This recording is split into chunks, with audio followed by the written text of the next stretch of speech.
Okay.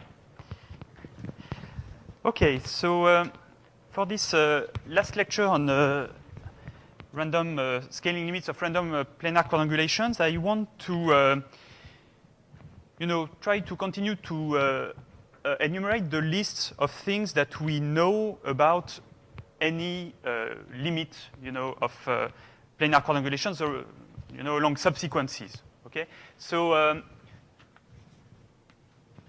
So the title of the talk and maybe also the first part will be about a property which is called essential uniqueness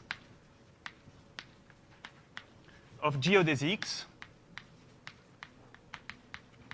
in the Brownian map.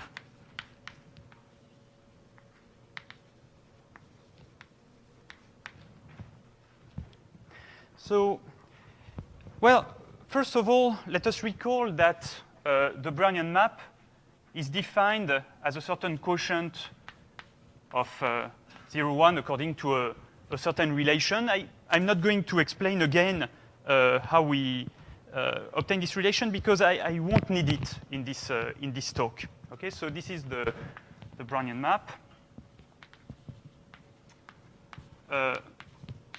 Endowed with the distance d, and recall that it's limit in distribution in the Gromov-Hausdorff sense of a uniform random quadrangulation, with the graph distance properly rescaled along some subsequence.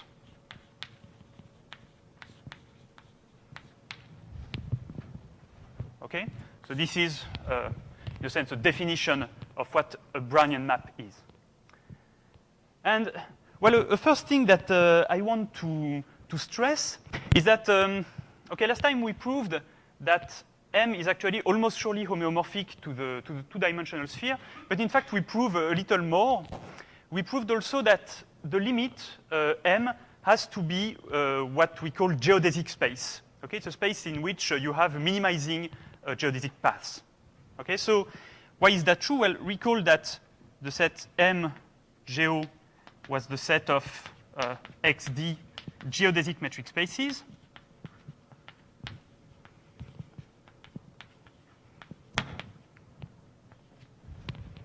Okay, or maybe the isometry classes of this space.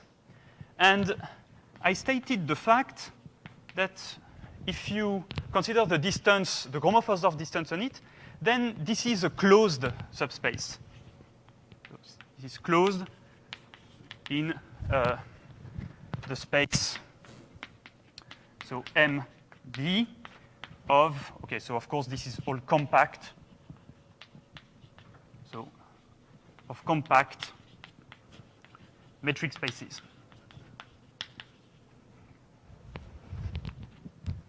Really the GH here. Okay?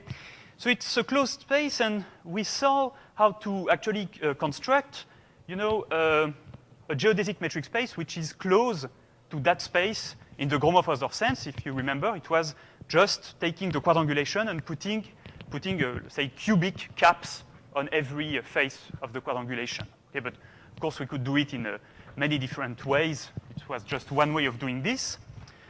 Okay, so we saw that, I mean, maybe a little bit pedantic to say that, but the distance, the Gromov-Hausdorff distance from a given quadrangulation, say, with the graph distance dq to the set MGO, this is, I think we showed that this is less than 3. Okay, this is for any Q quadrangulation.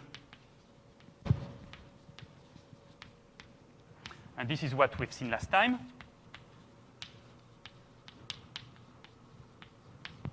So therefore, we obtain that if we rescale the distances by anything going to 0, then any limit of such objects is going to belong to that space.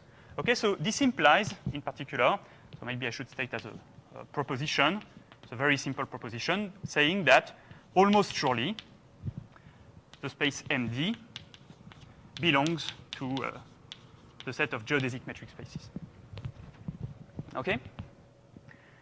So, you know, first, so we know that it's homeomorphic to the sphere. We want to somehow know more about the metric of this space. So a natural thing to do would be, okay, let's try to study actually the minimizing paths in this space. Okay, so let's try to describe the geodesics inside MD. So as you can guess, in MD there is a distinguished point, which we called it S star. It's the point at which the label function, in the tree underlying MD attains its minimum. And we already know that this function D, we can describe explicitly all the distances to this S star. Okay, so what you can guess is that it's going to be a reasonable program to try to study the geodesics at least to S star. Okay, and it turns out that this is doable. And what I want to consider today is a slightly simpler problem of, the problem of uniqueness of the minimizing path. If you are in a real tree, then a real tree is a geodesic space, and it's sort of a definition that there should be a unique. There is a unique simple path between any pair of points, so therefore this simple path has to be the geodesic one. But also, if you think about it, it's also natural that in such a space, which in some sense is a metric space, a metric surface chosen completely at random, the typical, a typical pair of points should also be joined by the unique geodesic. There were two distinct geodesics. It would, in some sense, imply that far away parts of the space sort of contribute in exactly the same fashion, and it's something that is not very reasonable to think. Okay, so we want to wonder about the question of uniqueness of typical geodesics.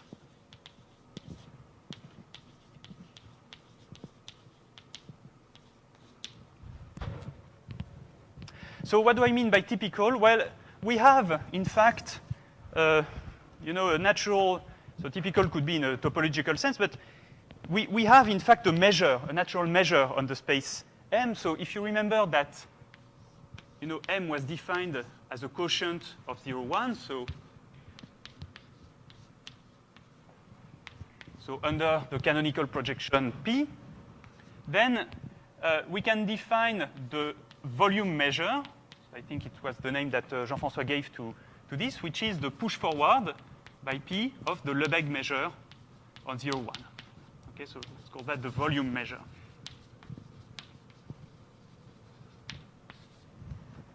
Okay, so in a sense, it's really the uniform measure on the Brownian map. Okay, so typical would be a typical point would be, or say a typical set would be a set of probability 1 or volume 1 for this volume measure. Okay, so here is now the theorem. So it says that almost surely for volume square tensor almost every x and y belonging to M, there exists a unique geodesic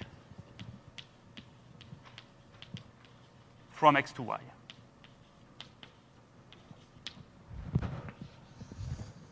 Okay, and this is what I want to give a hint of to prove today. Okay? So before I go into the ideas of the proof of such a result, maybe I can comment a little bit on that. When you take you take this typical pair of points, and you know that there's going to be a unique geodesic from X to Y.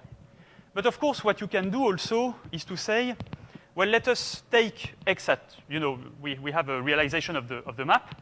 we take x at random according to the volume measure, and then we take an IID sequence y, independent of x, and also distributed according to the volume measure. So in a sense, you fix a typical point x, and you look at all the geodesics to other typical points y. Then almost surely, you know that these, say, yi's are going to be linked to x by a unique geodesic.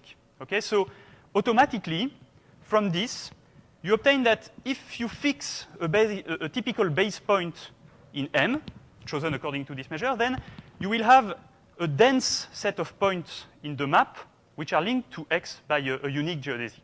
Okay? Which does not say, of course, that any point is linked to x by a unique geodesic. There could be exceptional points, and actually there are exceptional points. Okay? It's of course something natural to think. Okay. Another thing is so I said you take an x uniformly at random, but it's natural also to imagine that this x in fact would play the same role as the vertex v star that we've been choosing uniformly in the map from the beginning of this course. Okay, and so in a sense, this theorem, by a kind of rerouting argument, will tell you about the geodesics, or at least a dense, the geodesic towards a dense set of points from the vertex coded by S star. Okay. So so maybe I want to make a slight comment about this. So when you see this theorem, you immediately see that we really want to consider spaces in which we have two marked points. Okay? And recall that when you consider the Gromov-Hausdorff topology, you can consider pointed spaces, okay, in which you have marked points. And in fact, you can generalize it to a higher number of points. Okay? So let me briefly comment about the two pointed Gromov-Hausdorff topology.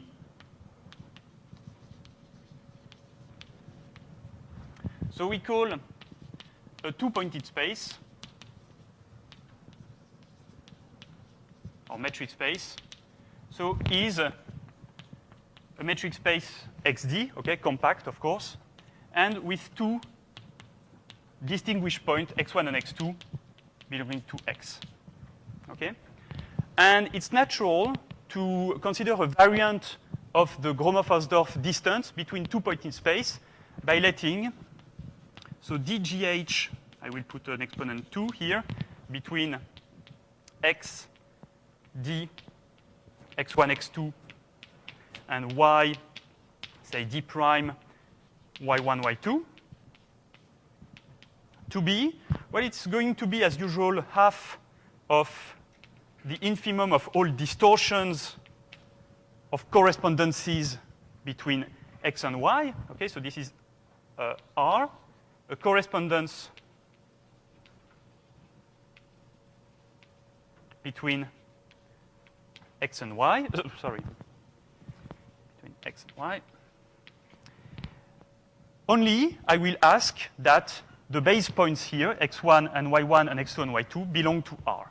Okay, so x1, y1 belongs to R, and x2, y2 also belongs to R. Okay? And it's, in fact, a very simple variant of what Jean-François presented for one-pointed spaces. Okay, but you have the fact that, M, let's say M2 set of two-pointed spaces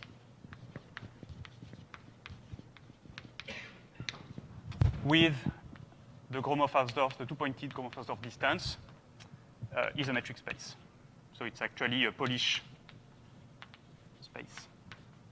Okay, it's complete and separable. Okay. So in particular, now, we have the following fact, so proposition.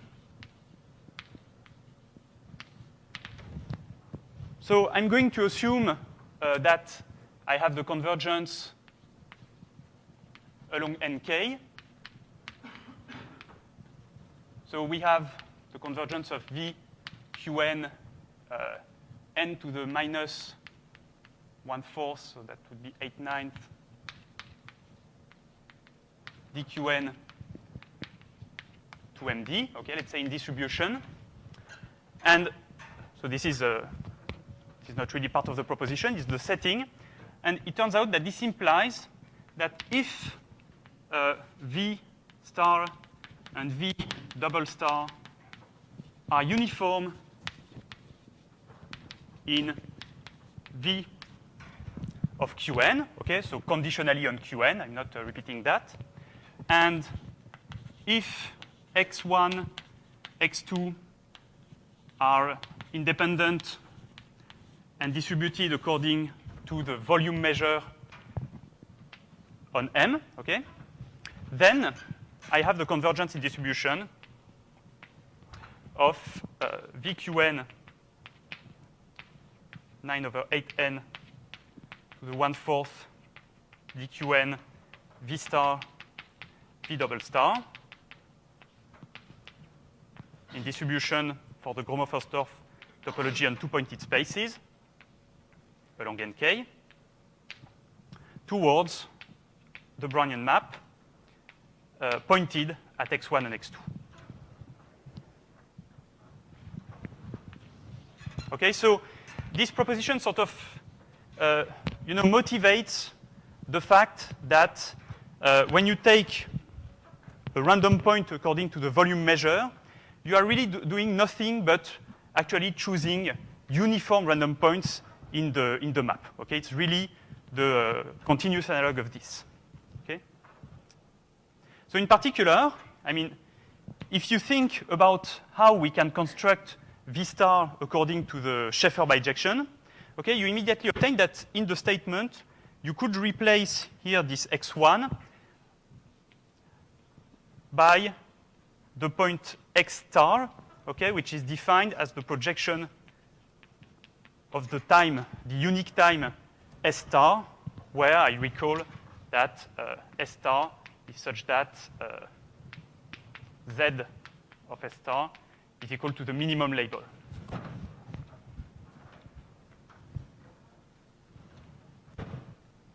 Okay, so this somehow supports the fact that I mentioned before, okay, that this theorem actually allows you to say that there is going to be a unique geodesic from X star to a typical point inside the map.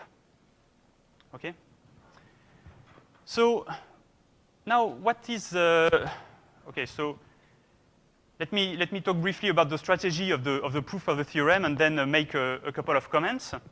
So the strategy of the proof is, in fact, to be going to use this convergence result for two-pointed spaces and try to show that in these spaces there cannot be too many, geodesic parts of approximate geodesic parts between these two marked points, V star and V double star.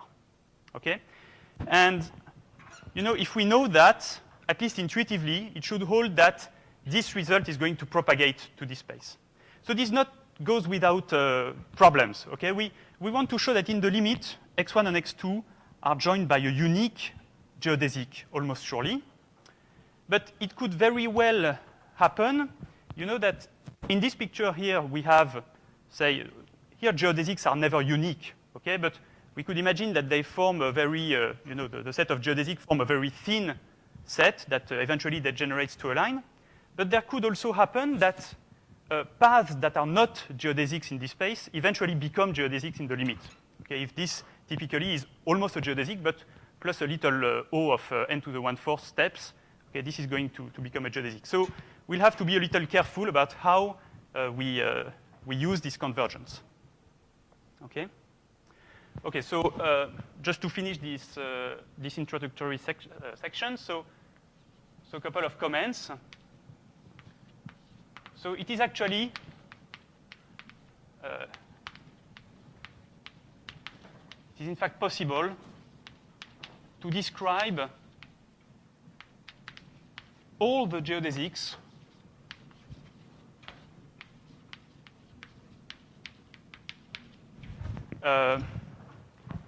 from a point x belonging to M to the distinguished point x star, okay? And when I say describe, I'm really talking about a description, which actually does not depend on the particular extraction nk. So it's a description entirely in terms of the Brownian snake. Brownian snake, EZ. Okay? And this was done by Le Gall.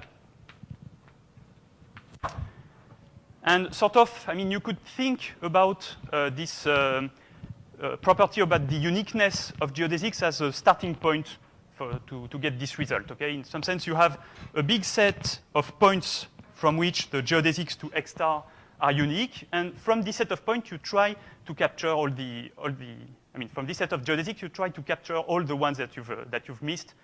But I won't have to enter this description. Okay, so but maybe something that I should mention also is that it also gives an interpretation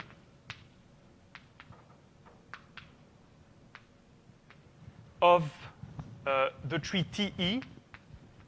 So it's really the CRT. So remember that the Brownian map M, you can view it as a quotient of 0, 1, but you can also view it as a quotient of the tree TE. So therefore, the tree TE, in some sense, is inside the Brownian map. Okay, it's in a sense it's hidden. And well, it turns out, so it's not really TE, but really the skeleton of TE, which I can view as embedded into the Brownian map, okay, by the projection P. So it turns out that P is actually an injection here. It's due to the fact that the points of the skeleton of the tree are not identified. And P, in fact, gives a homeomorphism between the skeleton of T onto its image in M.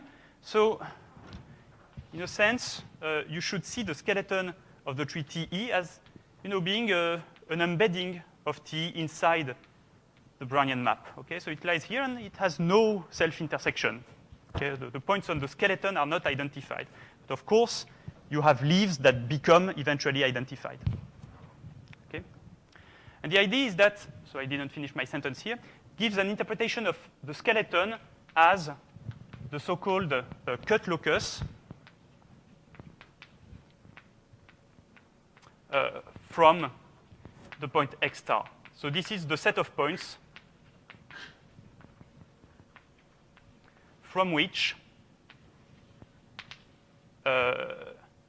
set of points x's from which there exists at least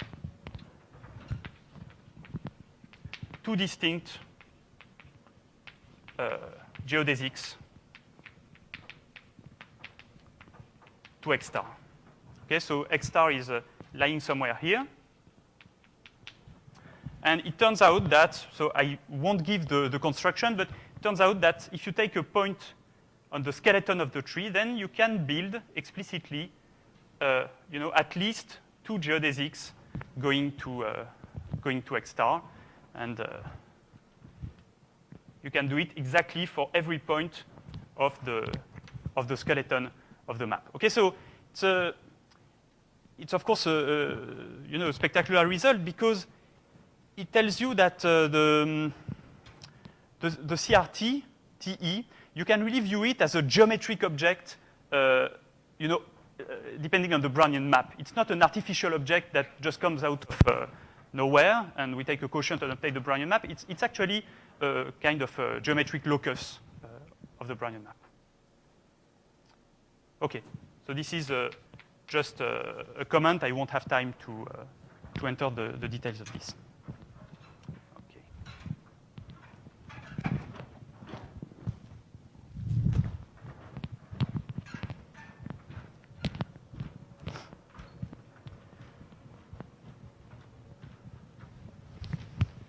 Okay, so now to study the geodesics inside the space, inside the Brownian map, or, you know, I'm going to use, in fact, the discrete spaces Qn. What I will need is to describe another kind of geometric locus on the quadrangulations. And this geometric locus, you should think of it as being the, not sure about the term in English, but the set of points basically at equal distance between V star and V double star. Okay, it's a median set between V star and V double star. And the idea is that if you can, you know, prove that on this median set, any geodesic between V star and double star has to cut this set on, you know, on a set of points that is not too big, then, in fact, the geodesics, you know, will, in the limit, will have to pass through one point in this median set. And that's, you know, and if now you allow some freedom and do not take median set, but geometric locus of, you know, of the form distance. So median set is distance from V star to V minus distance from V double star to V equals 0, okay? But if you allow some freedom, so this is a bad notation, maybe tau, if you allow some freedom, then basically you will be able to sweep, you know, a set of intermediate points between V star and V double star. This is the idea that we'll try to make more precise now. Okay, so part 2 is the two-point or two-pointed CVS bijection.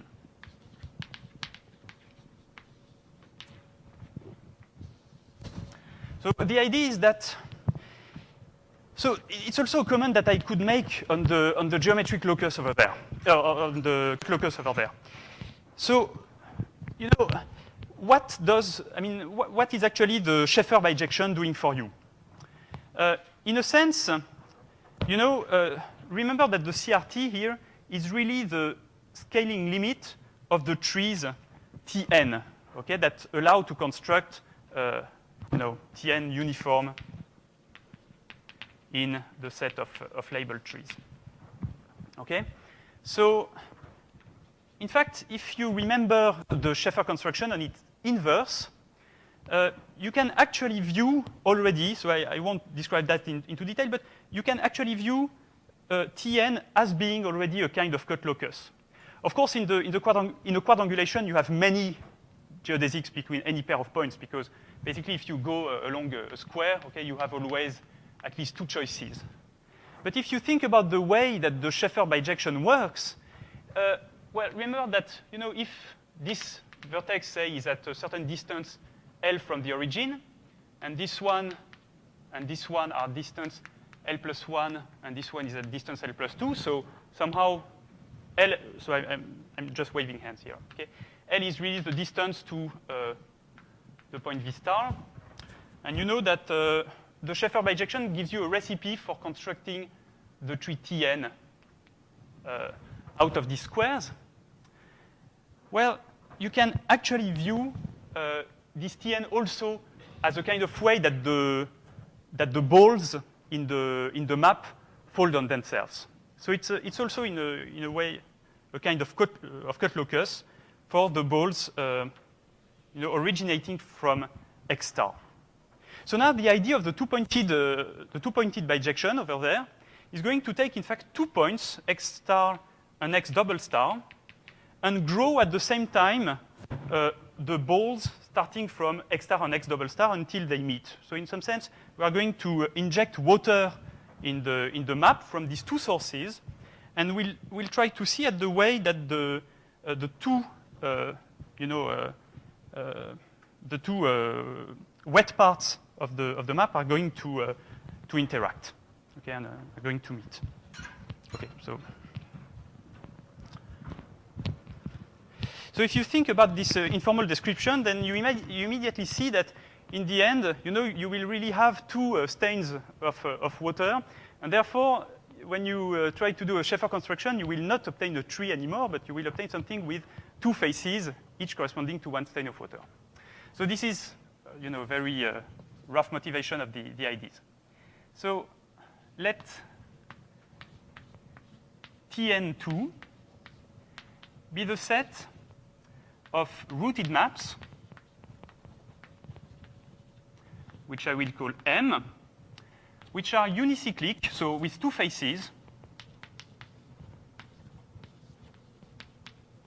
So it's the same as saying that they are unicyclic. They have only one cycle with n edges. And I will also consider a label function plus, so it's really a pair M, L, plus a label function L going from the set of vertices of M to Z, such that L of U minus L of U prime is less than or equal to 1. So it's a well-labeled object for every U prime neighbors. And there will be a last requirement, but I will come to it in just a second. So for now, I'm considering these rooted maps with two faces. So what does such a map look like? It's almost like a tree, except that somewhere you will have a cycle. Okay, so it's an object like this.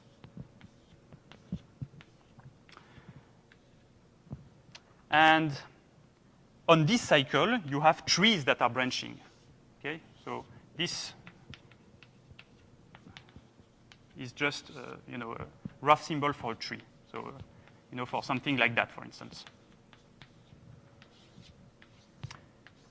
And since you have two faces, well, you have an interior, say the face F1, and a face F2, sorry, exterior and interior. And in the interior, you also have a family of trees.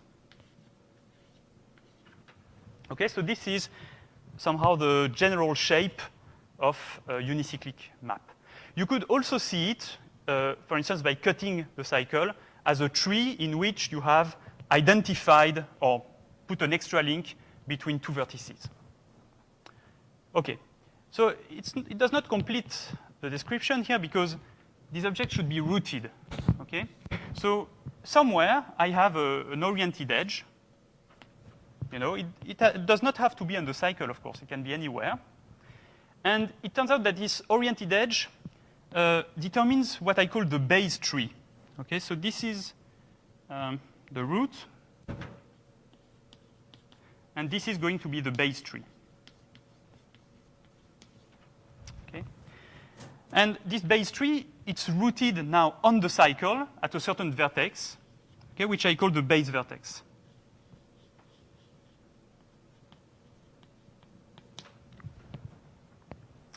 And the requirement is that the label of this base vertex, so L of base vertex, is equal to 0. Okay? So this somehow fixes a labeling convention completely. So this set now is, in particular, a finite set. Okay? So maybe I should also say, so to be completely accurate, the two faces here should really be labeled. Okay? They should have names, F1 and F2. And the root of the map could be in F2 as well as F1. Okay. Okay, so I think this is basically what I wanted to say about the structure of these maps. So now, what are we going to do with these maps? So, these maps, they have labels. So this one is 0. And then you have the usual rule. When going from a vertex to a neighbor, you can add 1, subtract 1, or take the same label, something like that.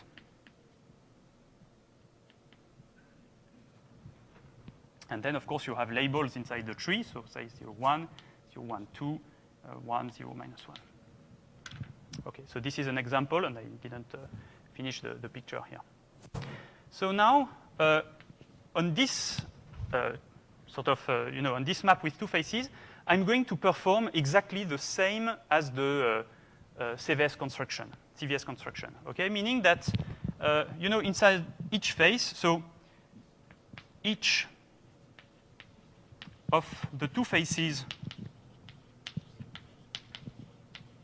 of M, so is bounded by oriented edges, say E, so E1, 1, E1, 2, and so on, E1 degree of F1, and E2, 1, E2, 2, and so on, up to E2 degree of F2. Okay? And these sets are disjoint. Okay? These are, for instance, this edge here, oriented like this, is really incident to F1, while this edge here is incident to F2.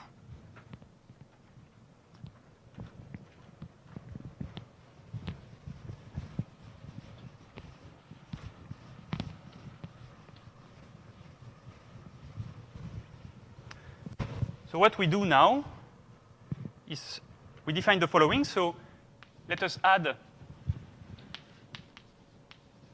an extra vertex. So let's call it, for instance, V1 in F1 and V2 in F2 with corner defined as E1 infinity and E2 infinity. Okay, so it's a vertex that does not belong to the map itself. So here is V1, V2, sorry, and here is V1.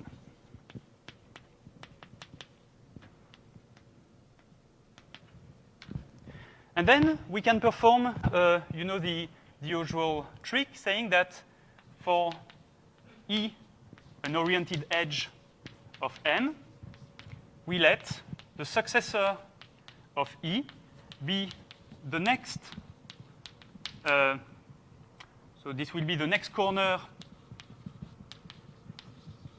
following E in the face incident to E, such that L of, so let's say, sorry, so the next corner E prime following E in the face incident to E, such that L of E prime is equal to L of E minus 1. Okay? And if there are none, okay, so this is, or, E2, E1, sorry, infinity, if L of E is equal to the minimum of the labels L of E prime for E prime incident to F1, and E belongs to F1. So I'm using a shortcut notation here. I will say that E belongs to F1 if E is incident to F1. Okay? And E2 infinity if E belongs to F2 and the label of E is minimal among the labels of E prime for E prime incident to F2. Okay? So let's try to do that on an example.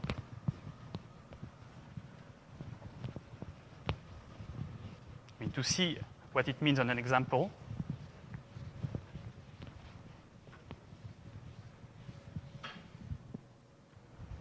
Okay, so in fact, it's better to take simple examples here because pictures quickly get quite complicated. So let's take, for instance, this particular unicyclic graph.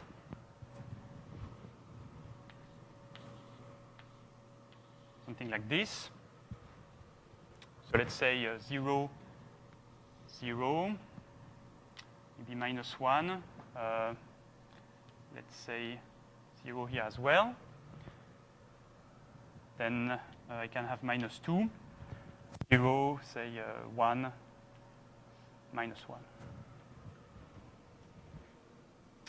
Okay, so here I have really two faces. So this is going to be F1, this is going to be F2. I have the vertex V2 inside F2 and V1 inside F1.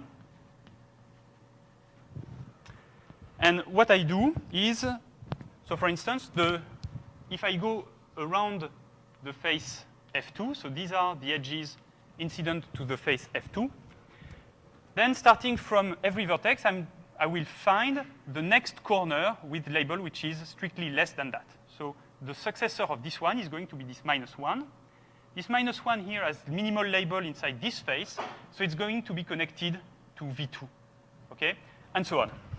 So I didn't say actually they have to be connected, but of course you can guess now that we draw arcs between each corner E and its successor. Okay? So what is going to happen here? So this one is followed by this one. This -1 here by here. Then I go to 0, which is followed by -1. This -1 again is connected to this one. And okay, so it starts already becoming ugly. So I'm going here, and this one will be connected in that corner here, if I'm right.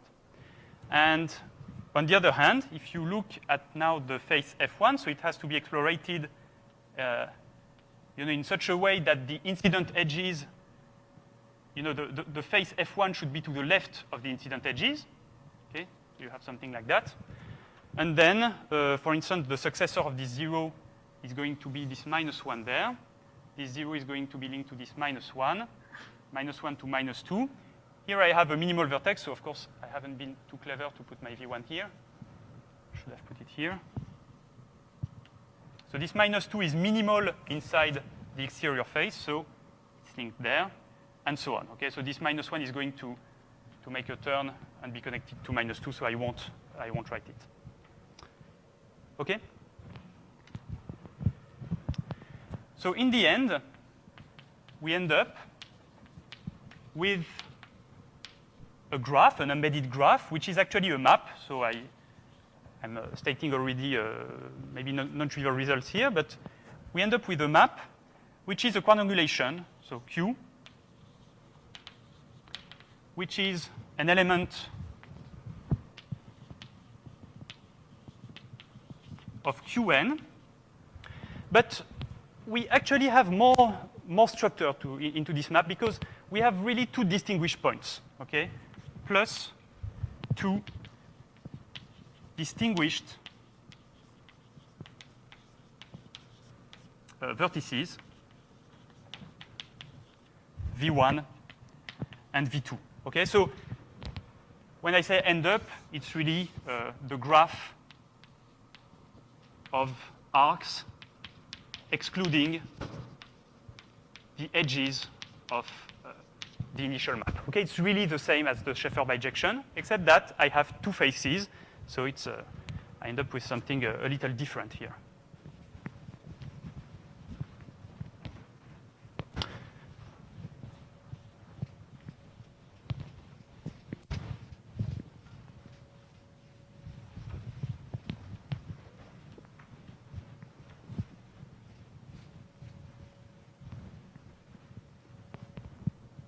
Okay.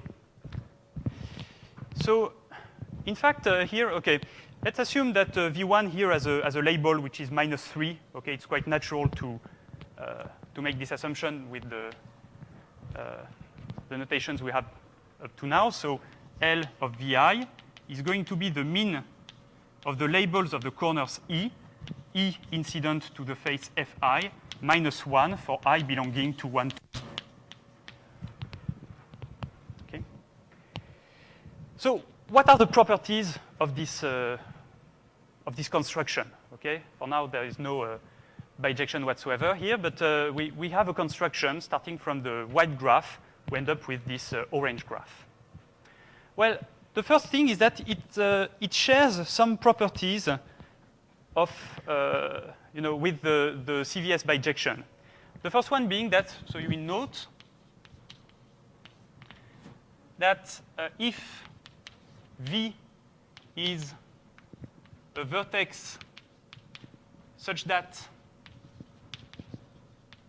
there exists E, an oriented edge of M, incident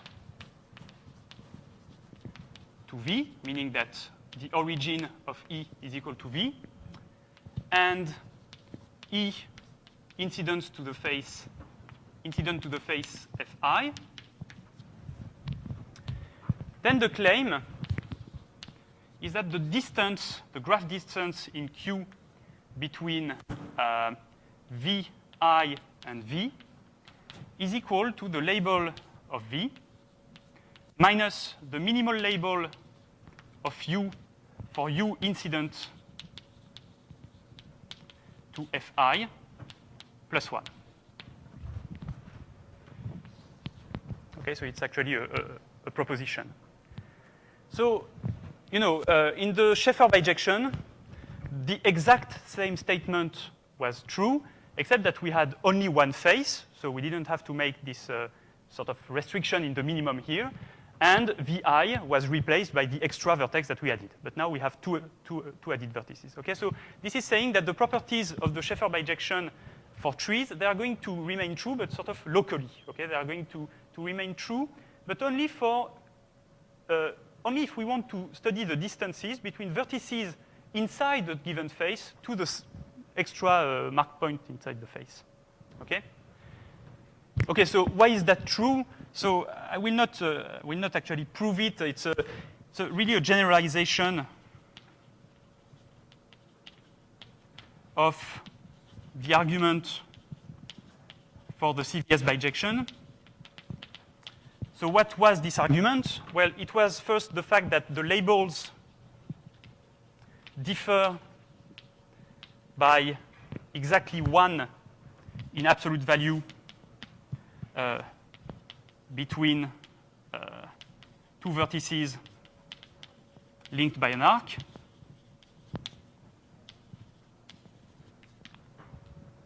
So this is saying that if you take any O-range chain from any vertex to any other, then its length will be at least equal to the absolute value of the differences between the labels of these 2 points. Because at each step, you are making a step of 1 in absolute value. So therefore, you obtain that the distance between, say, this guy and this guy is going to be at least the absolute value of the difference between this label, and this difference is exactly given by this formula. Okay? And to obtain the equality, well, you just follow the successors until you finish on the center. Okay? Plus geodesic chains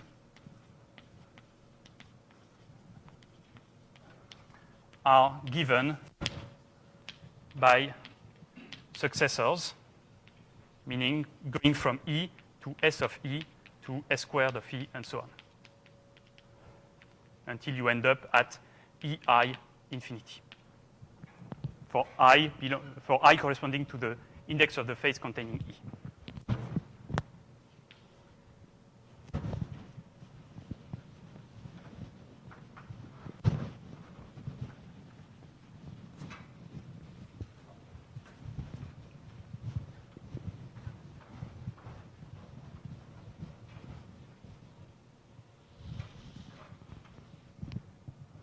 Okay, so this is the first property. But then there is something which is a little unusual when you look at this property, which is that we will actually be able, by looking at this, to consider the distances from certain vertices V to 2 distinct vertices in the map, which was not the case in the Schaeffer bijection. And what are these vertices? Well, they are the vertices which are both incident to F1 and F2. Okay? So if now, so consequence, if V is incident to both F1 and F2, we obtain an exact formula for dq vi v, which is equal to L of V minus the minimum of F of U in Fi plus 1 for I belonging to 1, 2. Okay, so this is, for the vertices which are, in fact, on this cycle, we are sure to know, to have a formula to compute the distances to V1 and V2. Okay?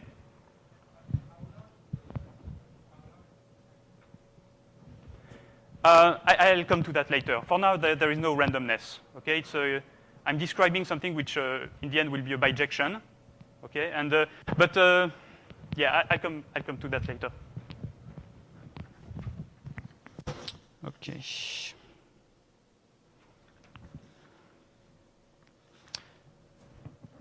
Right.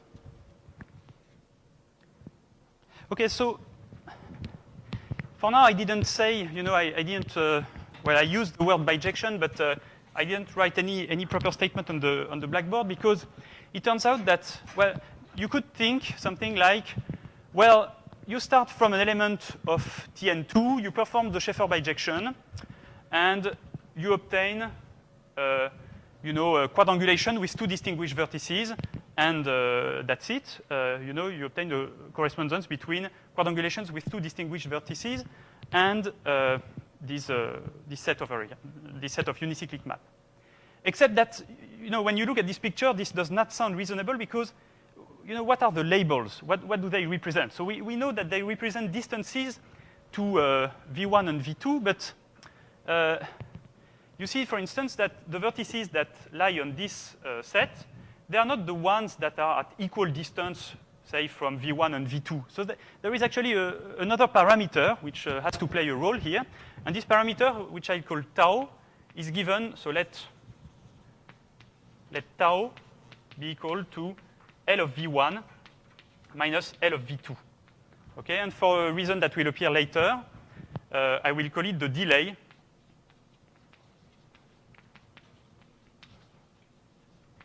between V1 and V2. So a proposition about this number, so it's actually not a proposition, it's really a small lemma.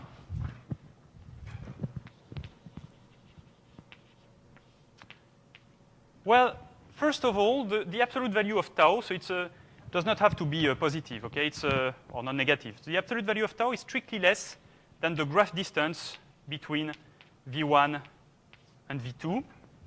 And the second thing is that if you add tau and this distance, you obtain something which is an even positive number. So I'm not going to use it, I mean, at least this second property, I'm not going to use it in a,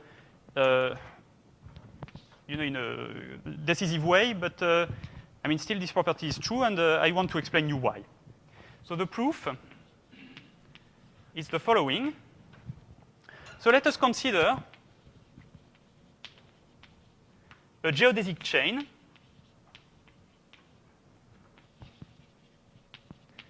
in the map Q from V1 to V2.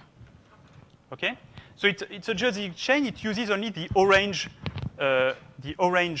edges. But the point is that at some point, since it's starting in the face F1 and ends in the face F2, it has to cross. Okay, so it implies that there exists a vertex Y in VQ intersected with this geodesic. So let me call this geodesic gamma. Okay, and intersect with actually the image of gamma. So there exists a Y in VQ intersected with gamma such that Y is incident to F1 and F2. Okay, if I take the last Y which is incident to F1, then this guy has no choice but being incident to F2.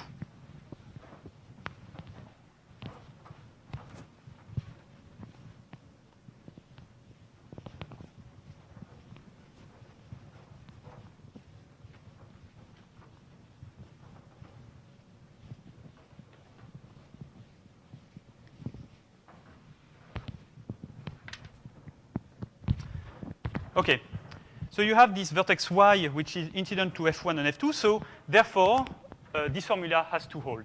Okay, so maybe in order to, this formula, you can, of course, write it also as L of V minus L of Vi. This simplifies a little bit the notation. Okay? So therefore, well, so you have your cycle somewhere, and the orange path, which is a geodesic path, going from V1 to V2. Okay, and it crosses the cycle here. So let me call the cycle C. Okay, so let C be the unique cycle of M. Since I'm crossing the cycle at Y, so I know that the distance between V1 and Y is equal to L of V minus L of V1. And similarly, the distance between V2 and Y is equal to the label of Y minus L of V2. Okay? So if I sum, I obtain that the sum of the distances, okay? So what is the sum?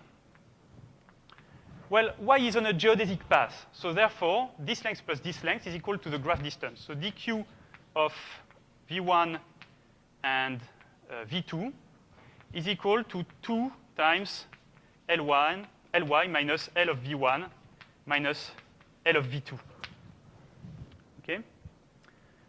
So, well, here I obtain something interesting, which is actually going to serve a lot later. If I had taken any other vertex x on this cycle, then I can apply the very same formula here, okay? But in this case, I don't have an equality, okay? This equality is always true because y belongs to the path gamma. I would not obtain an equality. I would just obtain a priori, sorry, it's the other way. I would obtain that this sum is greater than this one. So therefore, that's a side remark. So we obtain in particular that the label of y is equal to the minimal label of any vertex v, v belonging to C. Okay?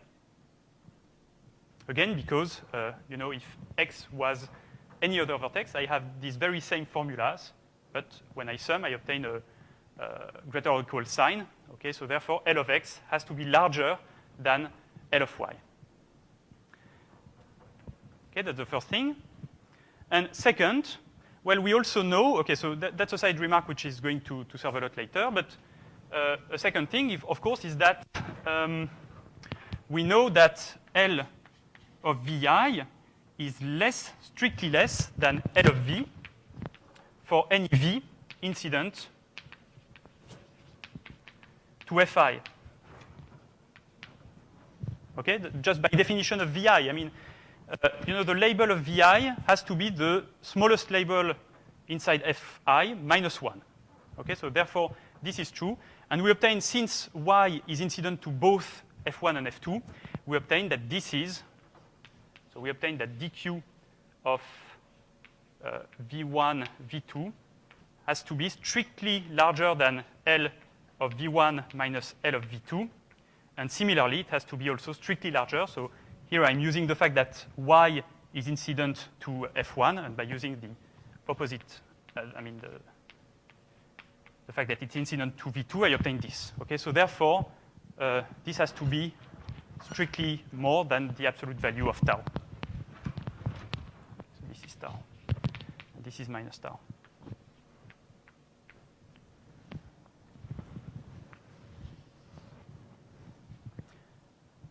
Okay, so that's the first point of the proof. And now the parity condition. Well, now the parity condition, in fact, it's completely obvious. Okay. Now if I take dq of v1, v2, and add tau, I just obtain twice the label of y minus the label of v2. Okay. And I already know that this is strictly more than that. So therefore, this has to belong to N.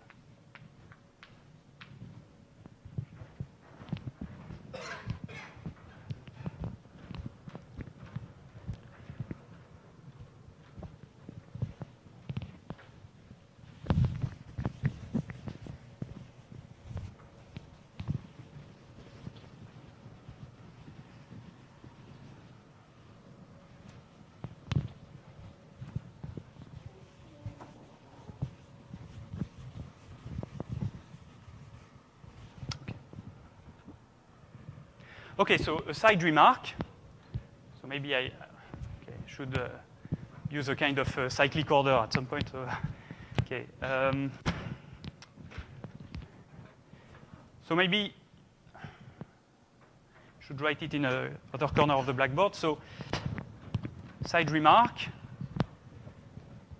So if y belongs to C intersected with gamma, for gamma a geodesic chain from V1 to V2, then we have that the label of Y is minimal among all the labels of V for V belonging to C. Okay, so that's an important thing. Okay, so now, so I have this number that proved a couple of properties, and in fact, so what I call a delay, so I call it the delay between V1 and V2. But in general, if I have a quadrangulation with two given vertices, a two-pointed quadrangulation, I will call a delay any number tau satisfying these two properties. Okay, any integer satisfying these two properties. Okay, so for Q, a quadrangulation, so belonging to Qn for some n greater than or equal to 1, and V1, V2, two vertices of the quadrangulation Q, we call delay any tau such that the absolute value of tau is less than the distance between V1 and V2. So I should really call that a delay between V1 and V2. And secondly, tau plus the distance between V1 and V2 belongs to the set of positive even integers. Okay. And now my claim is that once you have that, then you have a complete information. So the theorem is that the previous construction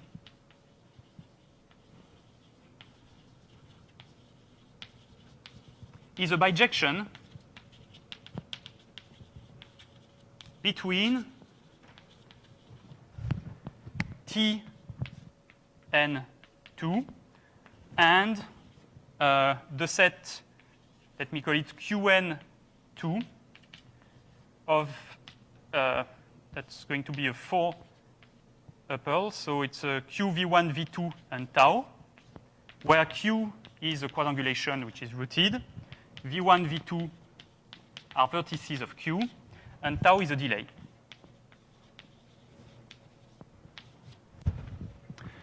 So, as usual, when I'm doing that, I'm cheating a little bit because I should have a rooted quadrangulation, and I didn't say how to root it from this picture. And so I will let you figure it out. Again, you have to have a certain routing convention, but it's really unimportant to our purposes. But in order to state this theorem, I need to say that this construction really will yield a bijection between these two sets. Okay, so let me explain again why we call tau a delay. So in this picture here, the idea is that you should really imagine that we let, actually I would have been more inspired to use two different colors, one for each face, So let's redraw this one in green, this one in green,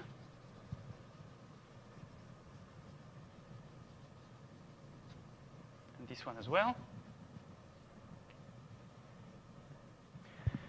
So imagine that we have, a source of green water and a source of orange water here.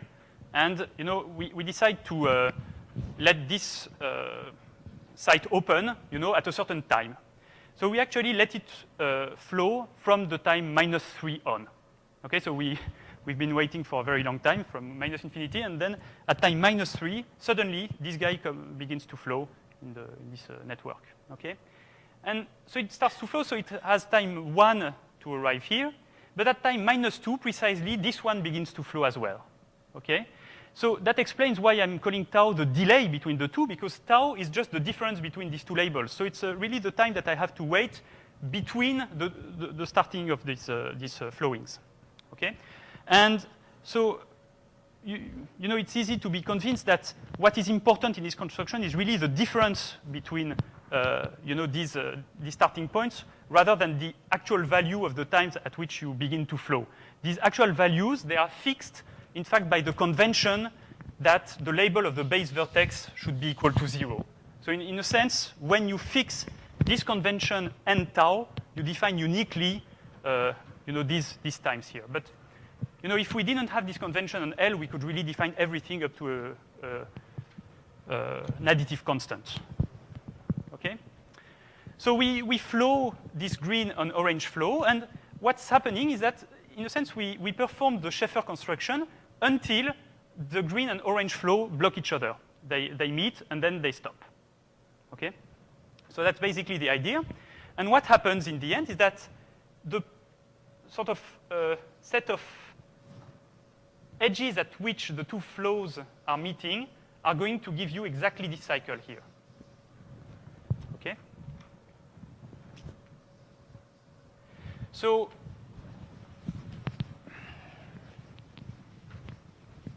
let me draw now two consequences of that.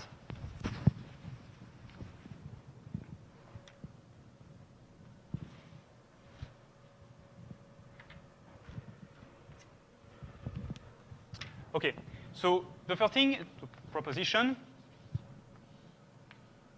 is that so if V belongs to C, then, so if V is an element of this cycle here, so then it holds that, so what do I want to say? So it holds that the distance between V and V1 minus the distance between V and V2, so I guess I'm, okay, we'll see during the proof. So this is equal to tau. Okay, so this already, I actually already gave a definition for such points. We say that V is a tau median point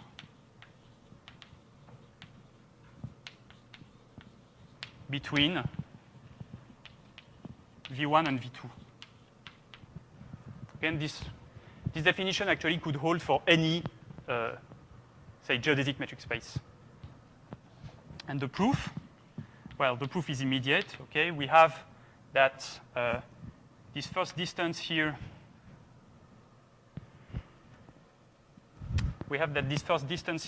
is equal to L of V minus L of V1. So of course it's minus tau. So sorry. Okay, let's try to. Okay, so the difference between V and V2 and so on. So this is L of V minus L of V2. And I remove L of V minus L of V1. I get the result. Okay, so it's a simple, very simple result.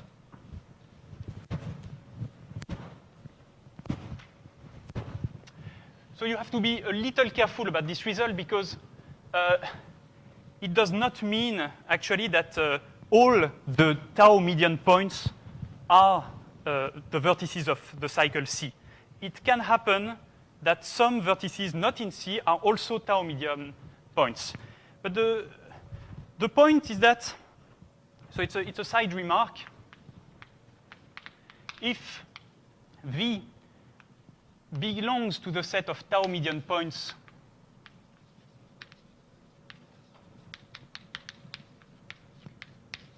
but is not an element of the cycle, then it must happen that the geodesics from V to V1 and V2 must have this very particular form. So let's imagine you have V1 and V2, and V lies here. Then it must hold that if you take the sequence of successors from V, then this sequence has to form something like this. Okay, meaning that in fact, the geodesic from V to V1 has to cross the cycle C.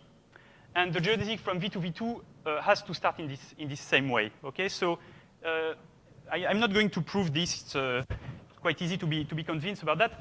Of course, this says that this point here is also tau median. Okay, because from this point to that one, we are just following the same bit of geodesic.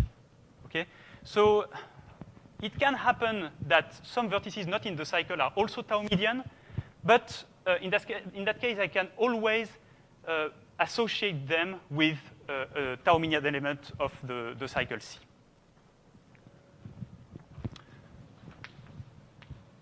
Then these two parts are geodesics. Right. Okay. So now the last property that I want to state. So maybe we lost a little bit tracks here. We wanted in the first place to study geodesics between V1 and V2, and we want to prove that there can't be too many geodesics between V1 and V2. Okay. We want that in the limit, these geodesics become unique. So we already know that if we are looking for exact geodesics, then they have to pass through a point of the cycle C with minimal label. Okay? And, well, already this is a very good sign, because if you think about random maps and about this bijection here, what will end up in the end is, uniform or such random objects here, on which the path on this cycle is going to be a kind of random walk. Okay? In fact, it's going to be a bridge. It has to come back on itself. I mean, to end at the same point as the one it started from. And a bridge, in the scaling limit, it becomes a Brownian bridge, and it has only one minimum. So it's a good sign. It tells us that, in the limit, somehow, if we imagine a continuum picture of this, then the geodesic between V1 and V2 should pass through a unique point corresponding to the unique point at which, this Brownian bridge attains its minimum. But as I said before, it's not enough. We have to be a little more patient somehow, and to consider points which are not far from being on a geodesic. Okay, so if XD is a geodesic metric space,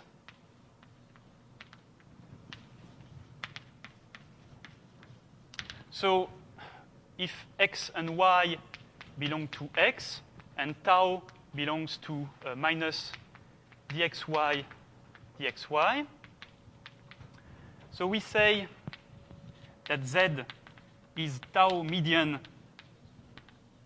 if the distance between Z and X minus the distance, that's the opposite, Z and Y minus the distance between Z and X is equal to tau. Okay, so this is, I'm just generalizing the previous definition. So I call them, I called med tau the set of tau median points.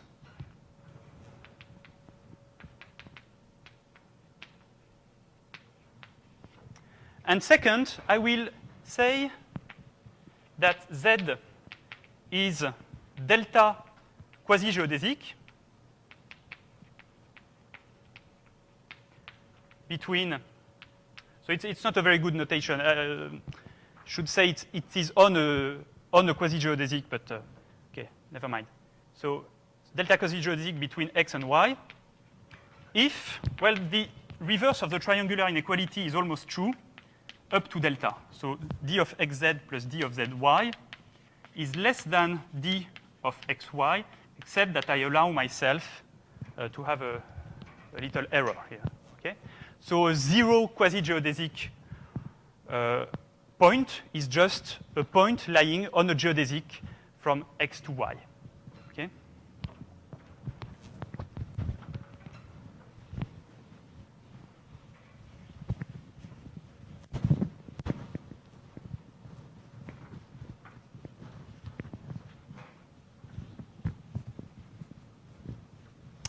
Okay. So now the claim.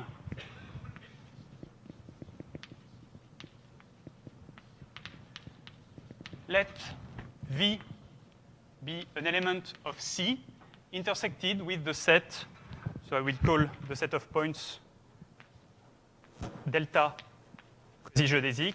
I will call it QG of delta, not mentioning the space. So if V is an element of the cycle intersected with the set of quasi-geodesic points up to R in the map, okay, so this is really an element of V of Q, then my claim is that the label of V has to be less than the minimal label of U for U belonging to the cycle C plus R over 2. Okay? And so I'm not going to give a proof of this claim because you really only have to take the very same set of equalities here and summing and apply the definition of what an R quasi-geodesic point is. Okay? You will obtain that, if Z, how do I call it? If V is such a point, then this quantity here is going to be less than the distance, which is attained at the minimum along the cycle, plus R. And you have to divide by 2 to obtain the result. Okay?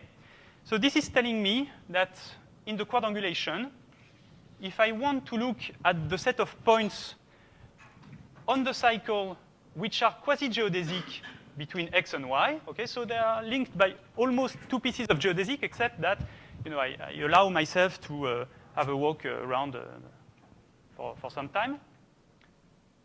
Then necessarily, the label of this guy has to be less than the minimal label on C plus R over 2, okay?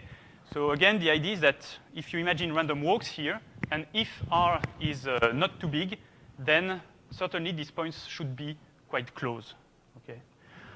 Right, okay, so actually I'm not here describing all the set of tau, so this describes, in fact, not only the points which are quasi-geodesic, but also points which are tau median, okay? So for instance, if I take tau to be 0, if it so happens that tau is indeed an admissible delay, then I will have both a point which is at equal distance from X and Y, and which is almost on a geodesic between X and Y.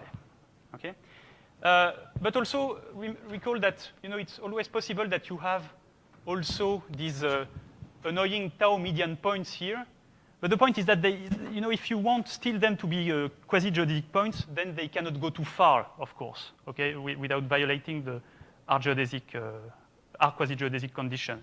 So in fact, you obtain that the diameter, so in the quadrangulation Q, of the set of, so I should say, of the set of tau median points intersected with the set of quasi-geodesic points for R, this is less than the diameter for the graph distance on Q of the set of vertices V satisfying this, V such that L of V is less than the minimum label on C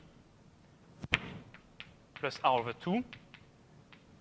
And you have to allow yourself a little extra term plus R over 2 outside. Okay?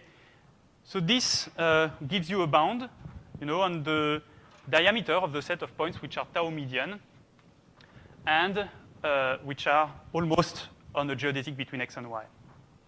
And this is basically the end of the discrete tool that I need to use. So in the maybe 10 remaining minutes, I will just try to, I think for some of you, maybe it's already quite, at least the path is sort of cleared now. I will try to explain that, well, there are a couple of difficulties, in fact. It's not completely finished, sort of. Okay, so the first idea, so maybe it's 3. So a lemma on 2 pointed spaces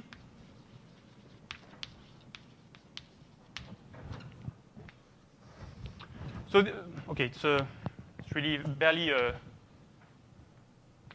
section here because a part of my talk, because so the lemma is just assume that xn, dn, xn1, xn2 is tending as n goes to infinity in the two-pointed Gromov-Hausdorff topology to a certain limit xd, x1, x2. Okay? And I will assume, let also tau n be a sequence of numbers which tends to tau as n goes to infinity. And I suppose that tau in the limit belongs to minus the distance between x1 and x2 and plus the distance between x1 and x2. Okay, so of course when I defined a tau median point, it's obvious that this tau by the triangular inequality has to be restrained to this kind of, to this set. It could be equality, but I'm not considering that. So if it so happens that the diameter for the space Xn of the intersection of the median points, so the tau n median points and the quasi-geodesic points up to delta, okay. So I'm considering, there are things lacking, sorry. So these have to be geodesic space.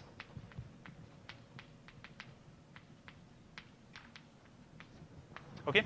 So now I'm considering this set. So the tau n median points intersected with the quasi-geodesic points up to delta. Then if it so happens that uniformly in n for fixed delta, this diameter is small. So if the limit sup as n goes to infinity can be made as small as I want when delta goes to 0,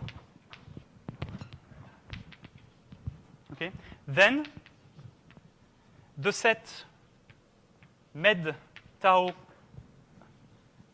okay, so here I really should keep notation xn, okay, to say which one it is. So then the set med tau x intersected with qg 0 x is a singleton.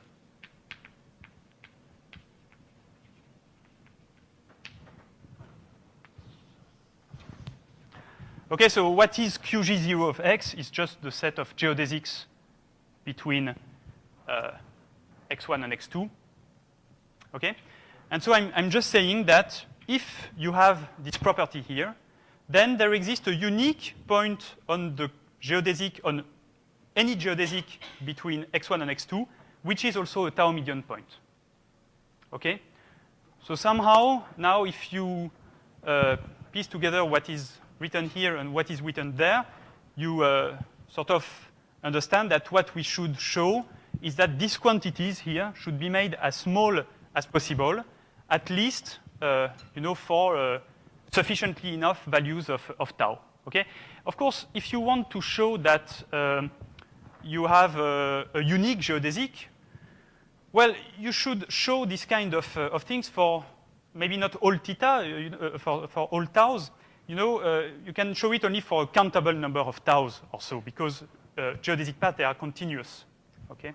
So if you know that, when you sweep the geodesic by looking at a dense set of tau median points, and you know that they all should be unique, then you know that you are too constrained.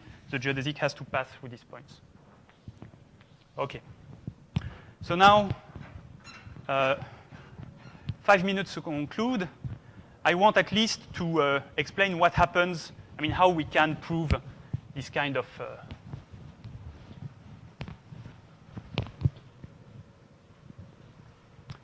phenomenon. So the idea, of course, is that we have to study scaling limits now of these random objects. Okay? So the idea is we are taking a random element of this space. Okay? We take a quadrangulation. We take two marked vertices. We apply. So we take a random quadrangulation, two randomly marked vertices, and a random delay, let's say uniform between the in the set of all delays. We apply the bijection. This gives me an element of this set, and I want to consider the scaling limit of the elements of this set. Okay, so of course it's going to be similar to the study of scaling limits of trees. So, so description of tau n2 and scaling limits.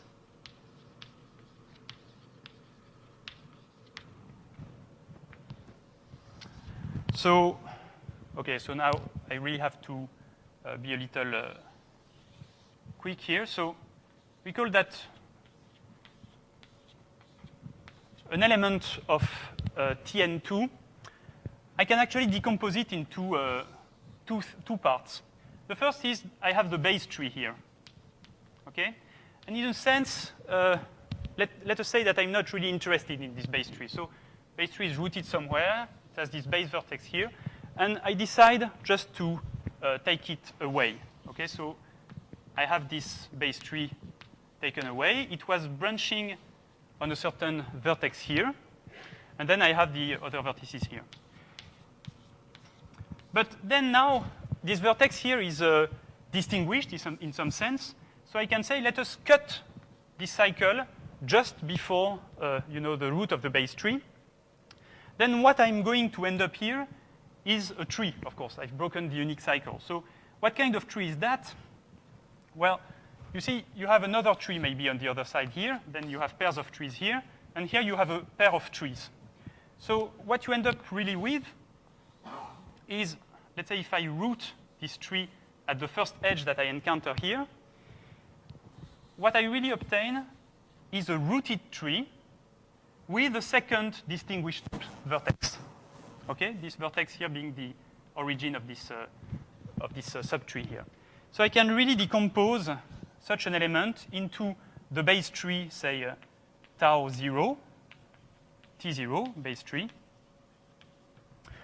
So what is this base tree? Well, it's just an element of T n0 for a certain n0 plus an extra root. Okay? It's just a label tree. I mean, the label of this vertex was 0. Okay? And I just have an extra root. And this n0 has to be less than n. Okay? Plus, well, this sort of cut tree here, which I call T, with, okay, so maybe I should call it M0 and not N0, T, which is going to be an element of T, let's say M, plus extra vertex. And actually, this one satisfies also a second constraint. Well, this label here does not have to be 0, so I have really to shift it. But if I shift it by its value, then this one here has to be this one plus or minus 1 or plus 0 from this one. So plus extra vertex such that, so let me call this vertex, say, V0, such that the label of the root of the tree minus the label of V0, well, it's less than 1 in absolute value. Okay? And so this is actually a bijection. Okay? We can further decompose the set Tn2 into these two trees. Now, suppose that I want to study the scaling limit of these objects. Then, in fact, everything boils down to study the scaling limits of these two labeled trees. Okay? And this we already know how to do.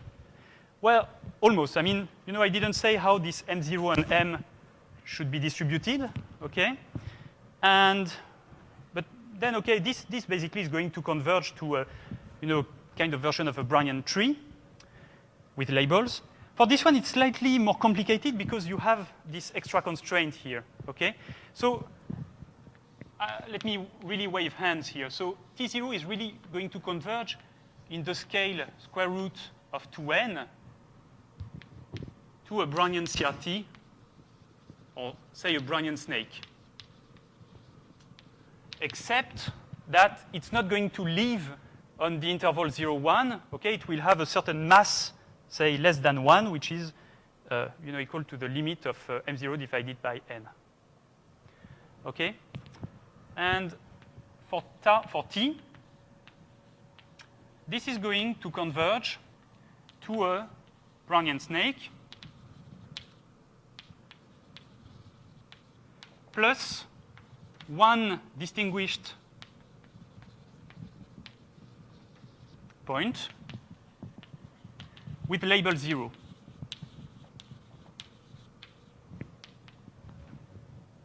Okay, so the picture is that the limit of t should be really something looking like the Brownian tree, and you will have Brownian labels defined on the tree T, except that you have a condition, which is that a certain marked vertex here, let's say A0, and let's call that the root, rho, a certain marked vertex here has to be of label 0. Okay, so it's my time is over now. So describing such a condition object it's actually not a very demanding task. Okay, but it's basically the same ideas as the one that we use for scaling limits of plane trees can be used here again. And the description of that object, basically a way to define it would be to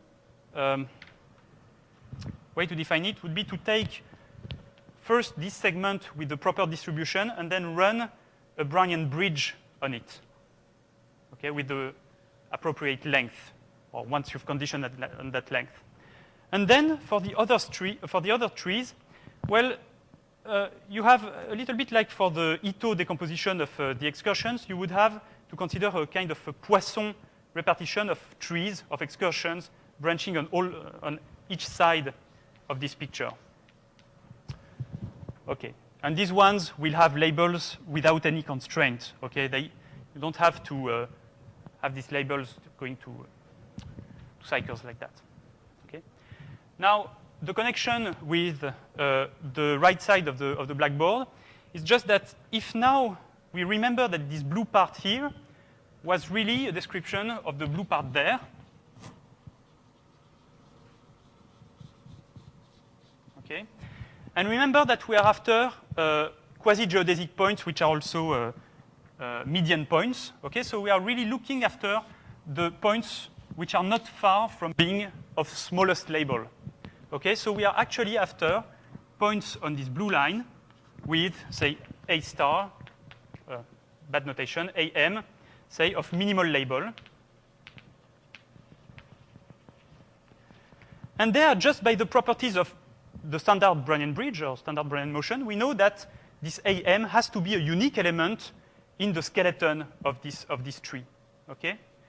And from there, again, we want to consider maybe the points up to, we want to have some freedom here. So we want to consider quasi-geodesic points up to some delta. Okay, I must allow myself to vary my labels by delta. So this is going to give me a little region here. These are bad colors. This is going to give me a little region here. Okay, and the point is that the diameter of this region is going to 0. Okay, so of course it does not suffice. I mean, you have actually to evaluate distances inside the map. And the distances inside the map are not the distances in the tree, but basically by using the kind of upper bounds that we've been using all the time for the Schaeffer bijection and which are also true in this setting, you can quite easily obtain that this set of points lying on the unique cycle and which satisfy this property is going to have a vanishing diameter as n goes to infinity. So just to conclude, I've actually, as you probably noticed, I've swept many things under the carpet at the end of the talk because I actually didn't say how you should choose these objects at random. I didn't say it. Okay, I just said how you choose these objects at random, and it turns out that you do not choose them according to the uniform distribution. Okay, you have a kind of bias, because I said you first choose Q and 2 vertices here, then you choose the delay. But it's not the same as choosing this whole set at the same time. So therefore, you do not obtain actually uniform objects here, but it is not too difficult to obtain kind of absolute continuity results with the uniform distributions of these objects. So in fact, you know, what I've briefly sketched in the end can actually be turned into a rigorous proof. Okay, so I think that's it.